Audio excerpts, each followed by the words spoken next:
मैं अपनी दिस कीन निहोरा तिन निज और न लाओ बेभोरा। बायस पले ही अति अनुरागा होए निरामिस कबहू की कागा। मैंने अपनी ओर से विनती की है परंतु वे अपनी ओर से कभी नहीं चूकेंगे। कौए को बड़े प्रेम से पालिए परंतु क्या वे कभी मांस खाना छोड़ सकते हैं। बंदा हो संत असज्जन चरना दुख प्रद उभय बीच कछु भरना।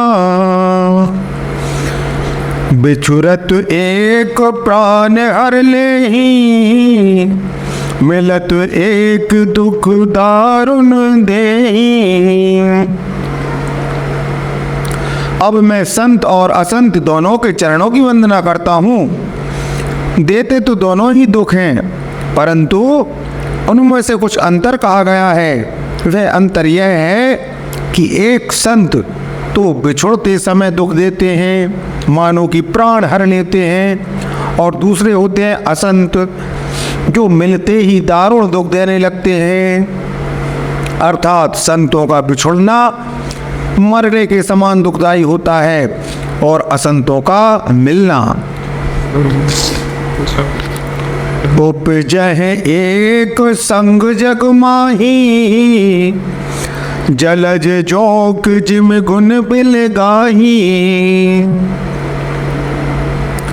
सुधा सुरा सम साधु असाधु जनक एक जग जलधि अगाधु। दोनों संत और असंत जगत में एक साथ पैदा होते हैं पर एक साथ पैदा होने वाले कमल और जौक की तरह उनके गुण अलग अलग होते हैं।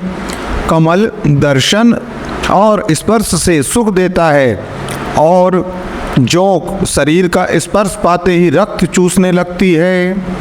साधु अमृत के समान मृत्यु रूपी संसार से उबारने वाले होते हैं और असाधु मदिरा के समान मोह प्रसाद और जड़ता उत्पन्न करने वाले हैं। दोनों को उत्पन्न करने वाला जगत रूपी अगाध समुद्र एक ही है। शास्त्रों में समुद्र मंथन से ही अमृत और मदिरा दोनों की उत्पत्ति बताई गई है। भले अनभल निज निज कर तोती लहत सुजस अपलोक विभूति।